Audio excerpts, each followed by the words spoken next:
ਵਾਹਿਗੁਰੂ ਜੀ ਕਾ ਖਾਲਸਾ ਵਾਹਿਗੁਰੂ ਜੀ ਕੀ ਫਤਿਹ। ਮੈਂ ਤੁਹਾਡੀ ਹੋਸਟ ਪ੍ਰੀਤ ਕੌਰ। ਨਿਊਜ਼ TV 84 ਦੇ ਨਾਲ ਵਿਊਅਰਸ, 10 ਦਸੰਬਰ ਨੂੰ ਇੰਟਰਨੈਸ਼ਨਲ ਹਿਊਮਨ ਰਾਈਟਸ ਦੀ 66ਵੀਂ ਐਨੀਵਰਸਰੀ ਹੈ।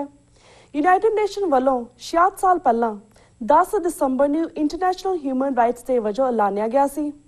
ਬੇਸ਼ੱਕ ਭਾਰਤ ਯੂਨਾਈਟਿਡ ਨੇਸ਼ਨ ਦਾ ਮੈਂਬਰ ਦੇਸ਼ ਹੈ ਅਤੇ ਉਸਨੇ ਚਾਰਟਰ ਆਫ ਹਿਊਮਨ ਰਾਈਟਸ ਤੇ ਵੀ ਦਸਤਖਤ ਕੀਤੇ ਹੋਏ ਹਨ, ਪਰ ਪਿਛਲੇ 66 ਸਾਲਾਂ ਤੋਂ ਭਾਰਤ ਵਿੱਚ ਮਨੁੱਖੀ ਹੱਕਾਂ ਦੀਆਂ ਘੋਰ ਉਲੰਘਣਾਵਾਂ ਹੋਈਆਂ ਹਨ।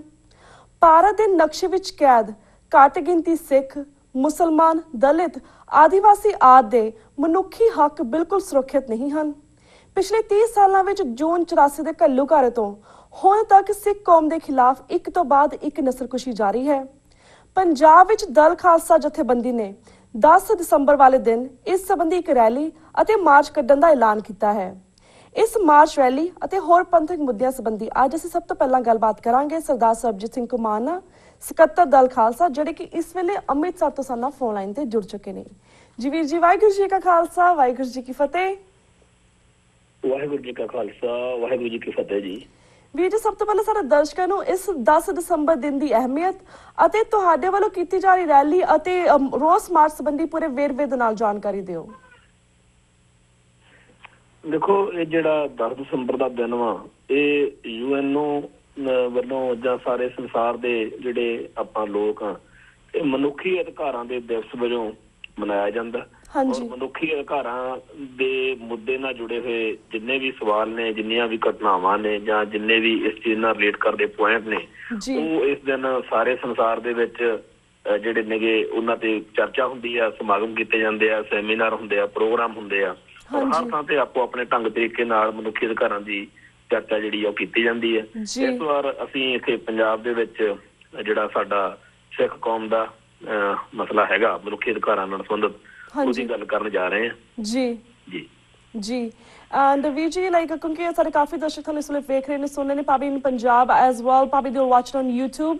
Do you want to tell them the time and where you're going to start the rally so they could join you? ਹਾਂਜੀ, ਅਸੀਂ ਇੱਥੇ ਜਿਹੜਾ ਮੈਂ ਇਹਦੇ ਬਾਰੇ ਪਹਿਲਾਂ ਦੱਸਣਾ ਚਾਹਾਂ ਕਿ ਇਹ ਖਿਆਲ ਜਿਹੜਾ ਹੈਗਾ ਸਾਨੂੰ ਦਲ ਖਾਲਸਾ ਨੂੰ ਕਿਵੇਂ ਆਇਆ। ਅਸੀਂ ਸਾਡੇ ਗੁਆਂਢੀ ਕਸ਼ਮੀਰ ਹੈ ਜੀ, ਕਸ਼ਮੀਰ ਦੇ ਵਿੱਚ ਅਸੀਂ ਦੇਖਦੇ ਹਾਂ ਕਿ ਉੱਥੇ ਹਰ ਮਹੀਨੇ ਦੀ ਇੱਕ ਤਰੀਕ ਉੱਥੇ ਮਿਥੀ ਹੋਈ ਆ ਉਹਨਾਂ ਦੀ, ਤੇ ਉਹ ਉੱਥੇ ਕਸ਼ਮੀਰ ਦੇ ਵਿੱਚ ਵੀ ਏਦਾਂ ਹੀ ਪੰਜਾਬ ਵਾਂਗ ਹੀ ਜਿਹੜੇ ਹੈਗੇ ਆ ਹਜ਼ਾਰਾਂ ਲੋਕਾਂ ਨੂੰ ਗਾਇਬ ਕਰ ਦਿੱਤਾ ਸਟੇਟ ਨੇ, ਇੰਡੀਅਨ ਸਟੇਟ ਨੇ। ਔਰ ਜਿਵੇਂ ਸਾਡੇ ਇੱਥੇ ਜ਼ੁਲਮ ਹੋਇਆ ਉਵੇਂ ਉੱਥੇ ਜ਼ੁਲਮ ਹੋਇਆ। ਔਰ ਉੱਥੇ ਜਿਹੜੀ ਆ ਪੈਰਾਮਿਲਟਰੀ ਫੋਰਸਿਸ ਨੇਗੀਆਂ ਔਰ ਸਾਰਾ ਕੁਛ ਇਸ ਤਰ੍ਹਾਂ ਜਿਵੇਂ ਸਾਡੇ ਸੀਗਾ। ਔਰ ਉਹ ਹਰ ਮਹੀਨੇ ਉੱਥੇ ਇਕੱਠੇ ਹੁੰਦੇ ਨੇ ਆਪਦੇ ਪਰਿਵਾਰਕ ਮੈਂਬਰਾਂ ਨੂੰ ਲੈ ਕੇ, ਜਿਨ੍ਹਾਂ ਦੇ ਬੱਚੇ ਜਿਹੜੇ ਗਾਇਬ ਹੋਏ ਨੇ ਉਹ ਪਰਿਵਾਰ ਉੱਥੇ ਪਹੁੰਚਦੇ ਨੇ ਔਰ ਉਹ ਗੱਲ ਕਰਦੇ। ਤੇ ਅਸੀਂ ਉੱਥੇ ਜਦੋਂ ਸਾਡਾ ਉਹਨਾਂ ਨਾਲ ਵਾਹ ਵਾਸਤਾ ਪੈਂਦਾ ਹੈਗਾ, ਅਸੀਂ ਦੇਖਦੇ ਹਾਂ ਕਿ ਇਹ ਜਿਹੜੀ ਗੱਲ ਆ ਇਹ ਇੱਥੇ ਪੰਜਾਬ ਦੇ ਵਿੱਚ ਵੀ ਹੋਣੀ ਚਾਹੀਦੀ ਆ। ਸੋ ਅਸੀਂ 10 ਦਸੰਬਰ ਵਾਲੇ ਦਿਨ ਅਸੀਂ ਉਹਨਾਂ ਸਾਰੇ ਪਰਿਵਾਰਾਂ ਨੂੰ ਸੱਦਾ ਦਿੱਤਾ ਜਿਨ੍ਹਾਂ ਦੇ ਬੱਚੇ ਜਾਂ ਜਿਨ੍ਹਾਂ ਦੇ ਘਰਾਂ ਦੇ ਪਰਿਵਾਰਕ ਮੈਂਬਰ ਜਿਹੜੇ ਨੇ ਉਹ ਪਿਛਲੇ ਸਮੇਂ ਵਿੱਚ ਸਟੇਟ ਨੇ ਚੁੱਕ ਕੇ ਗਾਇਬ ਕਰ ਦਿੱਤੇ। ਆਪਾਂ ਸਾਰੇ ਜਾਣਦੇ ਹਾਂ ਵੀ ਜਦੋਂ ਸਰਦਾਰ ਜਸਵੰਤ ਸਿੰਘ ਖਾਲੜਾ ਨੇ ਇਹਨਾਂ ਮੁੱਦਿਆਂ ਦੇ ਉੱਤੇ ਕੰਮ ਕੀਤਾ ਤੇ ਉਹਨੂੰ ਵੀ ਬਾਅਦ ਵਿੱਚ ਇਹਨਾਂ ਨੇ ਚੁੱਕ ਕੇ ਗਾਇਬ ਕਰ ਦਿੱਤਾ ਸੀ। ਤੋਂ ਏਡੀ ਵੱਡੀ ਗਿਣਤੀ ਦੇ ਵਿੱਚ ਲੋਕਾਂ ਦਾ ਚੱਕ ਕੇ ਗਾਇਬ ਕਰ ਦੇਣਾ, ਤੇ ਬਾਅਦ ਵਿੱਚ ਜਦੋਂ ਅਦਾਲਤੀ ਕਾਰਵਾਈ ਜਾਂ ਕਾਨੂੰਨੀ ਲੜਾਈ ਲੜੀ ਆ ਤਾਂ ਇਹਨਾਂ ਨੇ ਉਹਨਾਂ ਦਾ ਮੁਆਵਜ਼ਾ ਕਹਿਤਾ ਕਿ ਆਹ ਲਓ ਜੀ ਪੈਸੇ ਲੈ ਲਓ ਤੇ ਆਰਾਮ ਨਾਲ ਬਹਿ ਜਾਓ। ਪਰ ਜਿਨ੍ਹਾਂ ਨੇ ਉਹ ਬੰਦੇ ਮਾਰੇ, ਜਿਨ੍ਹਾਂ ਨੇ ਉਹ ਕਤਲ ਕੀਤਾ, ਉਹਨਾਂ ਬਾਰੇ ਇੰਡੀਅਨ ਸਟੇਟ ਖਾਮੋਸ਼ ਆ, ਕੁਛ ਕਰਨ ਨੂੰ ਤਿਆਰ ਨਹੀਂ। ਤੇ ਇਹਨਾਂ ਹਜ਼ਾਰਾਂ ਲੋਕਾਂ ਦਾ ਜਿਹੜੇ ਬੰਦੇ ਸੰਘਰਸ਼ ਵਿੱਚ ਹਥਿਆਰ ਚੱਕ ਕੇ ਲੜ ਰਹੇ ਸੀਗੇ, ਜੇ ਕਦੇ ਉਹਨਾਂ ਦਾ ਸਿੱਧਾ ਮੁਕਾਬਲਾ ਹੋਇਆ ਉਹ ਲੜਾਈ ਦੇ ਵਿੱਚ ਉਹਨਾਂ ਨੇ ਜੇ ਉਹਨਾਂ ਦੀ ਸ਼ਹੀਦੀ ਹੋ ਗਈ ਆ, ਉਹ ਇੱਕ ਅਲੱਗ ਮਸਲਾ। ਪਰ ਕਿਸੇ ਸੰਘਰਸ਼ ਵਿੱਚ ਜਿਹੜਾ ਉਹਦਾ ਮਾਪੇ ਨੇ, ਉਹਦੇ ਬੱਚੇ ਨੇ ਜਾਂ ਉਹਦੇ ਪਰਿਵਾਰ ਦੇ ਹੋਰ ਮੈਂਬਰ ਨੇ, ਉਹਨਾਂ ਨੂੰ ਚੱਕ ਕੇ ਮਾਰ ਦੇਣਾ, ਗਾਇਬ ਕਰ ਦੇਣਾ, ਜਾਂ ਜਿਹੜੇ ਸੰਘਰਸ਼ ਨਾਲ ਹਮਦਰਦੀ ਰੱਖਦੇ ਪੱਤਰਕਾਰ ਨੇ ਜਾਂ ਵਕੀਲ ਨੇ ਜਾਂ ਉਹਨਾਂ ਦੇ ਹੋਰ ਕਿਸੇ ਤਰੀਕੇ ਨਾਲ ਸੰਘਰਸ਼ ਨਾਲ ਹਮਾਇਤ ਰੱਖਦੇ ਆ, ਉਹਨਾਂ ਨੂੰ ਹਜ਼ਾਰਾਂ ਦੀ ਗਿਣਤੀ ਵਿੱਚ ਗਾਇਬ ਕਰ ਦੇਣਾ ਔਰ ਬਾਅਦ ਵਿੱਚ ਦੱਸਣਾ ਵੀ ਨਾ। ਅੱਜ ਜਿਹੜੇ ਬੰਦੇ ਇਸ ਧਰਤੀ ਤੋਂ ਚਲੇ ਗਏ ਨੇ, ਉਹਨਾਂ ਦੇ ਜਿਹੜੇ ਵਾਰਸ ਨੇ ਅੱਜ ਵੀ ਪਿੰਡਾਂ ਦੇ ਵਿੱਚ ਅਸੀਂ ਜਾਂਦੇ ਹਾਂ ਤਾਂ ਉਹ ਉਡੀਕ ਰਹੇ ਨੇ, ਕਿ ਮਾਵਾਂ ਉਡੀਕ ਰਹੀਆਂ ਨੇਗੀਆਂ ਕਿ ਪੁੱਤ ਸ਼ਾਇਦ ਕਿਸੇ ਥਾਂ ਤੋਂ ਨਿਕਲਿਆ ਵੀ ਜਾਂਦਾ। ਜੀ ਬਿਲਕੁਲ। ਤੇ ਜਦੋਂ ਅਸੀਂ ਉਹਨਾਂ ਦੇ ਘਰਾਂ 'ਚ ਜਾਂਦੇ ਹਾਂ, ਸੰਘਰਸ਼ ਨਾਲ ਜੁੜੇ ਇਹ ਮੁੱਦਿਆਂ ਬਾਰੇ ਲਿਖਣ ਲਈ, ਬੋਲਣ ਲਈ, ਉਹਨਾਂ ਨਾਲ ਗੱਲ ਕਰਨ ਜਾਂਦੇ ਆ, ਤਾਂ ਕਈਆਂ ਮਾਪੇ ਜਿਹੜੇ ਨੇਗੇ ਉਹਨਾਂ ਦੇ ਨਾਲ ਉਹਨਾਂ ਦੀਆਂ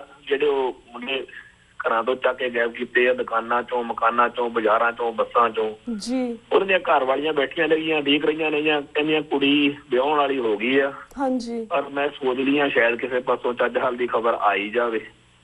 ਇਹ ਜਿਹੜਾ ਸਟੇਟ ਨੇ ਇੱਕ ਜ਼ੁਲਮ ਕੀਤਾ ਹੈਗਾ, ਜਾਂ ਜੇ ਉਹ ਬੰਦੇ ਮਾਰ ਹੀ ਦਿੱਤੇ ਆ, ਗਾਇਬ ਹੋਏ ਨੇ, ਉਹਨਾਂ ਦਾ ਪਤਾ ਹੀ ਨਹੀਂ ਹੈਗਾ ਵੀ ਉਹ ਕਿੱਥੇ ਨੇ, ਤੇ ਉਹ ਉਹਨਾਂ ਬਾਰੇ ਇੱਕ ਜਿਹੜੀ ਵੇਦਨਾ, ਜਿਹੜੀ ਪੀੜ ਆ, ਉਹ ਅਸੀਂ ਦੁਨੀਆ ਦੇ ਸਾਹਮਣੇ ਲਿਆਉਣੀ ਚਾਹੁੰਦੇ ਆ। ਇੱਕਦਮ ਮਨੁੱਖੀ ਅਧਿਕਾਰ ਦਾ ਘਾਣ ਹੁੰਦਾ ਜਦੋਂ ਸ਼ਰੇਆਮ ਉਹਦੇ ਨਾਲ ਕੋਈ ਇਨਜਸਟਿਸ ਹੋ ਜਾਂਦਾ। ਪਰ ਇਹ ਕਿੱਡਾ ਵੱਡਾ ਜ਼ੁਲਮ ਆ ਕਿ ਇੱਕ ਭਾਵਨਾ ਦੇ ਤੌਰ ਤੇ ਜੇ ਸੋਚਿਆ ਜਾਵੇ ਕਿ ਹਰ ਰੋਜ਼ ਸਵੇਰੇ ਉੱਠ ਕੇ ਉਡੀਕੀ ਜਾਣਾ, ਰਾਤ ਤੱਕ ਉਡੀਕੀ ਜਾਣਾ ਕਿ ਸ਼ਾਇਦ ਅੱਜ ਕਿਸੇ ਪਾਸੋਂ ਖਬਰ ਆਵੇ। ਔਰ ਪਿਛਲੇ 20 ਸਾਲ ਤੋਂ, 25 ਸਾਲ ਤੋਂ, 30 ਸਾਲ ਤੋਂ ਹਜ਼ਾਰਾਂ ਪੰਜਾਬ ਦੇ ਘਰ ਜਿਹੜੇ ਨੇ ਉਹ ਉਡੀਕ ਰਹੇ ਨੇ, ਔਰ ਉਹ ਪੀੜ ਚੱਲ ਰਹੇ ਨੇ। ਉਹ ਇੱਕ ਮਾਨਸਿਕ ਸੰਤਾਪ ਆ, ਔਰ ਇਹਦਾ ਜਿਹੜਾ ਮਨੋਵਿਗਿਆਨਕ ਇਫੈਕਟ ਵਾ ਬੜਾ ਮਾੜਾ ਪੈ ਰਿਹਾ। ਜਿਹੜੇ ਬਜ਼ੁਰਗ ਸੀਗੇ ਉਹ ਬੜੀ ਤੇਜ਼ੀ ਨਾਲ ਇਸ ਧਰਤੀ ਤੋਂ ਜਾਣ ਲੱਗ ਪਏ ਨੇ, ਔਰ ਉਹਨਾਂ ਦਾ ਜਿਹੜਾ ਪੰਜਾਬ ਦੀ ਧਰਤੀ ਦੇ ਉੱਤੇ ਹਜ਼ਾਰਾਂ ਇਹੋ ਜਿਹੇ ਜਿਹੜੇ ਜਵਾਨ ਸੀ ਉਸ ਟਾਈਮ, ਜਿਨ੍ਹਾਂ ਦੇ ਭਰਾ ਜਾਂ ਪੁੱਤ ਚੱਕ ਕੇ ਗਾਇਬ ਕੀਤੇ, ਉਹ ਬੜੀ ਤੇਜ਼ੀ ਨਾਲ ਬੁੱਢੇ ਹੋ ਰਹੇ ਨੇ।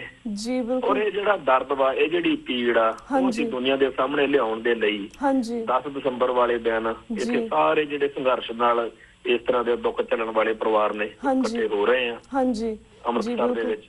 ਮੈਨੂੰ ਅਸੀਂ ਇੱਥੇ ਇਕੱਠੇ ਹੋ ਕੇ ਅਕਾਲ ਤਖ਼ਤ ਸਾਹਿਬ ਤੇ ਅਰਦਾਸ ਵੀ ਕਰਾਂਗੇ, ਸ਼ਹਿਰ ਚ ਮਾਰਚ ਵੀ ਕਰਾਂਗੇ, ਔਰ ਅਸੀਂ ਦੁਨੀਆ ਨੂੰ, ਅਸੀਂ ਇੰਡੀਅਨ ਸਟੇਟ ਨੂੰ ਇਹ ਪੁੱਛਣਾ ਚਾਹੁੰਦੇ ਆ ਕਿ ਕਿੱਥੇ ਗਏ ਉਹ ਲੋਕ, ਕੀ ਕੀਤਾ ਸੀ ਤੁਸੀਂ ਉਹਨਾਂ ਨਾਲ ਜਦੋਂ ਉਹਨਾਂ ਨੂੰ ਮਾਰ ਦਿੱਤਾ ਸੀ?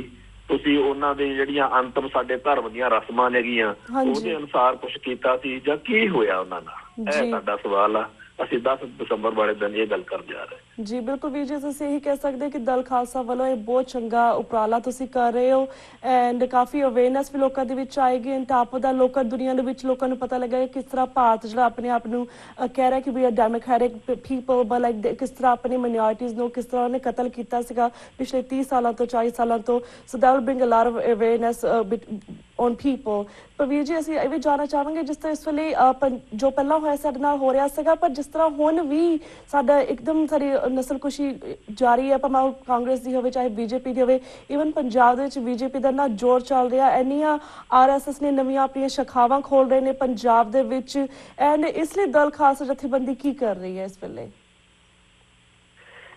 ਜਿਹੜਾ ਅਸੀਂ ਸਮਝਦੇ ਹਾਂ ਕਿ ਇਹ ਅਲੱਗ-ਅਲੱਗ ਰੂਪਾਂ ਦੇ ਵਿੱਚ ਕਾਂਗਰਸ ਬਣ ਜਾਵੇ, ਕਾਮਰੇਡ ਬਣ ਜਾਵੇ, ਭਾਜਪਾ ਬਣ ਜਾਵੇ, ਕੁਛ ਹੋਰ ਬਣ ਜਾਵੇ, ਇਹ ਜਿਹੜੇ ਅੱਡ-ਅੱਡ ਫੋਰਸਸ ਦੇ ਨਾਂ ਰੱਖੇ ਨੇ, ਅਸਲ ਵਿੱਚ ਇਹ ਸਾਰਾ ਕੁਛ ਇੰਡੀਅਨ ਸਟੇਟ ਦੀ ਨੀਤੀ ਨੂੰ ਲਾਗੂ ਕਰਦੇ ਨੇ। ਸਾਰੇ ਹੀ ਸਾਡੇ ਲਈ ਤਾਂ ਘੱਟ ਗਿਣਤੀਆਂ ਲਈ, ਗੈਰ ਹਿੰਦੂ ਜਿਹੜਾ ਲੋਕ ਹੈ ਉਹਨਾਂ ਲਈ ਤਾਂ ਸਾਰਿਆਂ ਦੀ ਨੀਤੀ ਇੱਕੋ ਹੀ ਆ ਕਿ ਇਹਨਾਂ ਨੂੰ ਮਸਲ ਦਿਓ, ਇਹਨਾਂ ਦਾ ਹਿੰਦੂਕਰਨ ਕਰ ਦਿਓ। ਉਹ ਜਿਹੜੀ RSS ਵਾ ਇਸ ਟਾਈਮ ਇਹਨਾਂ ਸਮਿਆਂ ਦੇ ਵਿੱਚ ਜਿਹੜੀ ਮੋਹਰੀ ਰੋਲ ਜਾਣੀ ਕਿ ਨਿਭਾਉਣ ਦੇ ਲਈ ਇੰਡੀਅਨ ਸਟੇਟ ਵੱਲੋਂ ਉਹ ਆਈ ਹੋਈ ਆ। ਕਿਸੇ ਟਾਈਮ ਕਾਂਗਰਸ ਨੇ ਇਹ ਰੋਲ ਨਿਭਾਇਆ ਸੀ ਇੰਡੀਅਨ ਸਟੇਟ ਵੱਲੋਂ, ਅੱਜ ਉਹ ਜ਼ਿੰਮੇਵਾਰੀ RSS ਦੇ ਮੋਢਿਆਂ ਤੇ, ਭਾਜਪਾ ਦੇ ਸਿਰ ਤੇ ਆ। ਤੇ ਇਹ ਜਿਹੜਾ ਮਤਲਬ ਪਹਿਲਾਂ ਉਹਨਾਂ ਨੇ ਇੰਡੀਅਨ ਸਟੇਟ ਨੇ, ਕਾਂਗਰਸ ਆਈ ਸਿੱਧੀ ਨਸਲਕੁਸ਼ੀ ਸਾਡੀ ਕੀਤੀ, ਸਾਡੇ ਬੰਦੇ ਮਾਰੇ, ਸਾਡੇ ਜ਼ੁਲਮ ਕੀਤਾ, ਸਾਡਾ ਗੁਰਧਾਮਾਂ ਨੂੰ ਨਿਸ਼ਾਨਾ ਬਣਾਇਆ, ਸਾਡੀਆਂ ਜਿਹੜੀਆਂ ਪੰਥ ਪ੍ਰਸਤ ਹਸਤੀਆਂ ਸੀ ਉਹਨਾਂ ਨੂੰ। ਹੁਣ ਜਿਹੜਾ ਹੈਗਾ ਉਹ ਦੂਜਾ ਤਰੀਕਾ ਆ ਗਿਆ ਵਾ ਕਿ ਇਹਨਾਂ ਨੂੰ ਖੜਿਆ ਖੜੋਤਿਆਂ ਨੂੰ ਹੀ ਸਿੱਖੀ ਤੋਂ ਪਰਿਵਰਤਿਤ ਕਰਕੇ ਇਹਨਾਂ ਨੂੰ ਸਿੱਖੀ ਛੁਡਵਾ ਕੇ ਸਿੱਖੀ ਤੋਂ ਤਿਆਗ ਕਰਵਾਇਆ ਜਾਵੇ, ਔਰ ਇਹਨਾਂ ਨੂੰ ਹਿੰਦੂਇਜ਼ਮ ਦੇ ਫੋਲਡ ਵਿੱਚ ਜਿਹੜਾ ਹੈਗਾ ਲਿਆ ਕੇ ਖਤਮ ਕੀਤਾ ਜਾਵੇ।